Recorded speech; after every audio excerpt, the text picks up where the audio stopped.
Bonjour à tous, je m'appelle Julie Bordelot. Je suis la femme de Tommy. Je vais essayer de ne pas parler trop vite car le stress a souvent cet effet-là sur moi.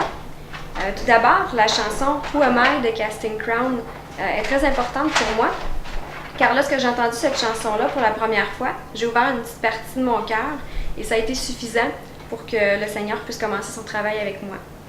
C'est aussi de cette chanson, dans le fond, que Tommy m'a demandé de l'épouser.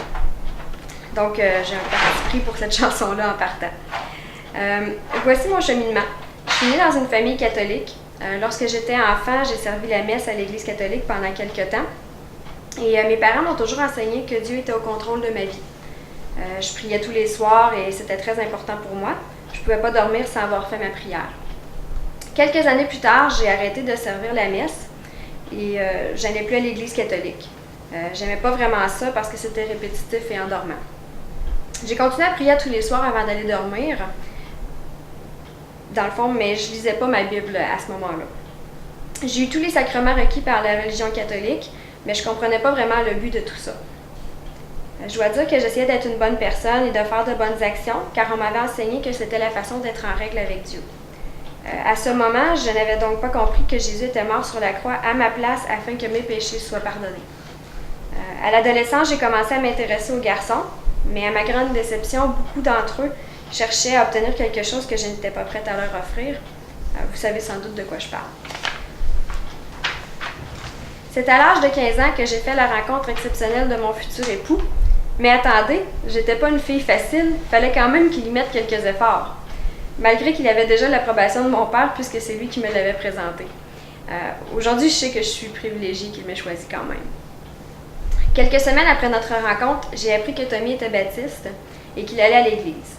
Je dois avouer que cela m'a fait peur parce que j'avais aucune idée de ce que ça impliquait. Je suis allée à l'église baptiste de Shawinigan Sud avec lui pour me faire ma propre idée, mais je ne me sentais pas à l'aise.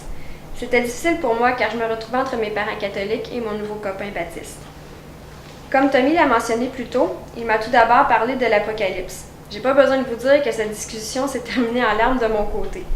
J'avais peur car je pensais à toutes les personnes que je connaissais qui ne seraient pas sauvées et j'étais incertaine d'être sauvée moi-même. J'avais mille et une questions et je savais pas quoi faire avec toutes ces informations-là. Au fil du temps, après plusieurs discussions avec Tommy et quelques membres de sa famille, les choses sont devenues plus claires. J'ai compris que si je ne donnais pas mon cœur et ma vie à Dieu, j'étais perdue. Je ne peux dire à quel moment exact j'ai donné ma vie au Seigneur, car il y a eu des moments où je me suis rapprochée de Dieu et il y en a eu d'autres où je me suis éloignée.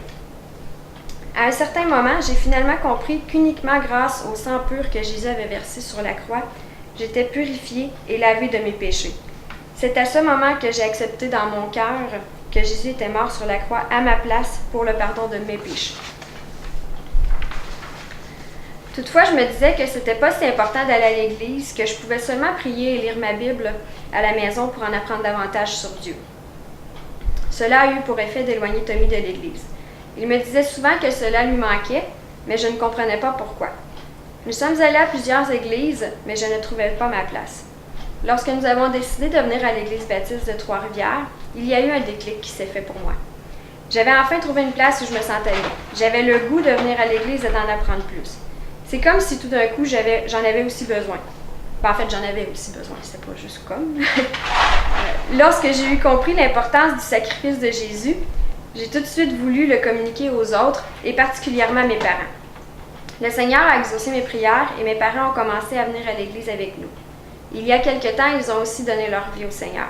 Le Seigneur a utilisé mon témoignage afin que mes parents lui ouvrent leur cœur. Il y a quelques versets de la Bible qui ont marqué ma vie chrétienne. Les 2 premiers versets que je vais vous lire m'ont réellement chamboulé. Car tout ce que j'avais appris et cru dans ma vie était réfuté par ces 2 versets de la Bible. Ce sont les versets 8 et 9 du chapitre 2 dans Éphésiens. Voici ce qu'ils disent. « Car c'est par la grâce que vous êtes sauvés, par le moyen de la foi, et cela ne vient pas de vous, c'est le don de Dieu. Ce n'est point par les œuvres, afin que personne ne se glorifie. » Lorsque Tommy et moi avons emménagé ensemble après notre mariage, il arrivait qu'il travaille sur des quarts de travail de nuit, et je ne me sentais pas bien à la maison toute seule. Je n'arrivais pas à dormir. On m'a alors parlé du verset 9 du chapitre 4 du livre des psaumes qui se lit comme suit. « Je me couche et je m'endors en paix, car toi seul, ô Éternel, tu me donnes la sécurité dans ma demeure. Je me répétais ce verset sans cesse jusqu'à ce que je m'endorme, et j'arrivais à avoir une bonne nuit de sommeil à tout coup. Je suis une personne stressée de nature qui a tendance à se préoccuper de tout, même des choses banales. Lorsque j'ai lu le verset 7 du chapitre 5 dans 1 Pierre, celui-ci m'a fait beaucoup de bien. Lorsque j'ai tendance à me stresser un peu trop pour les choses de la vie, je me le répète régulièrement et cela me détend. Il va comme suit. Et déchargez-vous sur lui de tous vos soucis, car lui-même prend soin de vous. Finalement, si je me trouve devant vous aujourd'hui, c'est qu'il y a peu de temps, j'ai décidé de faire un pas d'obéissance envers mon Seigneur Dieu. Et c'est pourquoi je désire être baptisée aujourd'hui. Pour terminer, je tiens à vous dire que si c'est la première fois que vous avez le privilège de rencontrer Dieu, rappelez-vous d'une seule chose. Il vous aime, peu importe qui vous êtes et ce que vous avez fait.